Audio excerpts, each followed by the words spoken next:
বেশ ভালো বিট হয়েছে। আশা করতেছি এই বছরের বিটরুট ভালো হবে। জমিতে কেঁচো ফেরত আসতেছে, বিভিন্ন ধরনের চেনা অচেনা প্রজাপতি ফেরত আসতেছে। যে আমাদের লেটুস গাছ, এই গাছগুলোতে থেকে দেখি ফুল হয় কিনা বা বীজ রাখতে পারি কিনা। বৈশ্বিক উষ্ণায়নের এই সময়ে আমি এমন কিছু কাজ করতে চাই যেটা অন্তত এই উষ্ণায়ন মোকাবেলায় কৃষকদের সহায়তা করবে। নারী ছাড়া কৃষিটা কখনো হয় না। নারী কৃষির 60% কাজ করে আর পুরুষ করে হচ্ছে 40% কাজ, কিন্তু এইটা আসলে আমাদের সোসাইটিতে স্ট্যাবলিশ করা দরকার।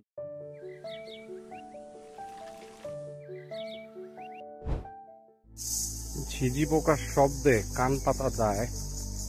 একটা নির্জন দুপুরে আমরা মাঠে ওই পানি দেওয়ার প্রস্তুতি নিতেছি। স্প্রিংকলার দিয়ে পানি দিব, দেখা যাক কি অবস্থা হয়।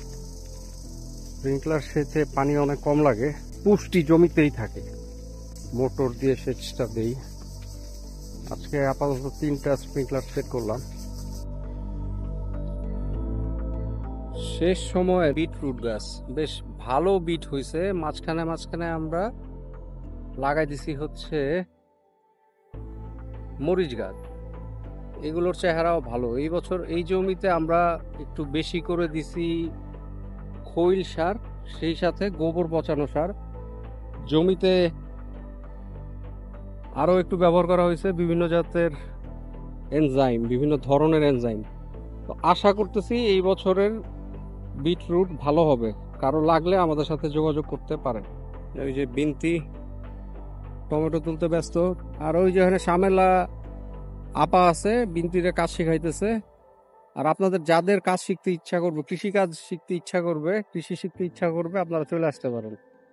আমাদের দক্ষ প্রশিক্ষক আছে সামেলা আপার মতো। ফসল কিছুটা হলেও হইতেছে, জমিতে কেঁচো ফেরত আসতেছে, বিভিন্ন ধরনের চেনা অচেনা প্রজাপতি ফেরত আসতেছে। আর লেডিবার্ড বিটল যেটা বলে গোবরে পোকা, সেটাও ফেরত আসতেছে। যা হইতেছে আমরা সুক্রিয়া। এই যে আমাদের লেটুস গাছ, এই গাছগুলোতে থেকে দেখি ফুল হয় কিনা বা বীজ রাখতে পারি কিনা। আর আমাদের টমেটো গাছগুলো উঁচা করে বেঁধে দিতেছি, দেখতে চাই যে এগুলো আগামী বছর কি হয়। আর এই বিনতি আর সামেলা আপা কাজ করতেছে। সামেলা আপার মতো দক্ষ শিক্ষক আর আমি ক্ষেত নিয়ে এত বেশি ব্যস্ততার মধ্যে আমার সময় যাইতেছে, আমি বোধহয় বিপণন থেকে সরে আসব। এই বিপণনটা দেখবে হচ্ছে নাবিলা বিনতি। বিপণন থেকে আমাকে সরে আসতে হবে। এই যে এই টমেটো, তারপরে মরিচ, বিটরুট সবই এক পিওর অর্গানিক। ওইদিকে কিছু মরিচ এবং পেঁয়াজ আছে বেশ ভালো পরিমাণে, ওইটা নিরাপদ, ওইটা অর্গানিক আমরা বলতে পারবো না। তো এই জিনিসগুলোর দায়িত্ব আস্তে আস্তে আমি বিনতির হাতে তুলে দিতেছি। কারণ আমি যে কাজটা করি এটা কিছুটা গবেষণাধর্মী। বৈশ্বিক উষ্ণায়নের এই সময়ে আমি এমন কিছু কাজ করতে চাই যেটা অন্তত এই উষ্ণায়ন মোকাবেলায় কৃষকদের সহায়তা করবে। কিভাবে চাষ করলে ফসল ফলবে। অলরেডি আমাদের এলাকার প্রধান 2টা ফসল পেঁয়াজ এবং মরিচ যে পরিমাণ আগে হতো তার থেকে ফলাফল অনেকখানি কম। কম বলতে কতখানি কম, গত 5 বছর আগে যে পরিমাণ মরিচ হইতো তার 20% এখনো হয় না। পেঁয়াজের ফলন এখনো কিছুটা ভালো, কিন্তু পেঁয়াজের দাম নাই। পেঁয়াজও যে কমে যাইতেছে, অসময়ে ঝড় বৃষ্টির পেঁয়াজের ফলনও কমে যাইতেছে। তো এইগুলা নিয়ে আসলে আমার অনেক কাজ করার আছে।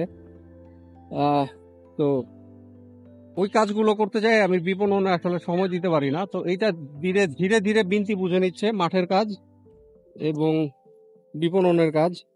নারী ছাড়া কৃষিটা কখনো হয় না। নারী কৃষির 60% কাজ করে আর পুরুষ করে হচ্ছে 40% কাজ, কিন্তু এইটা আসলে আমাদের সোসাইটিতে স্ট্যাবলিশ করা দরকার।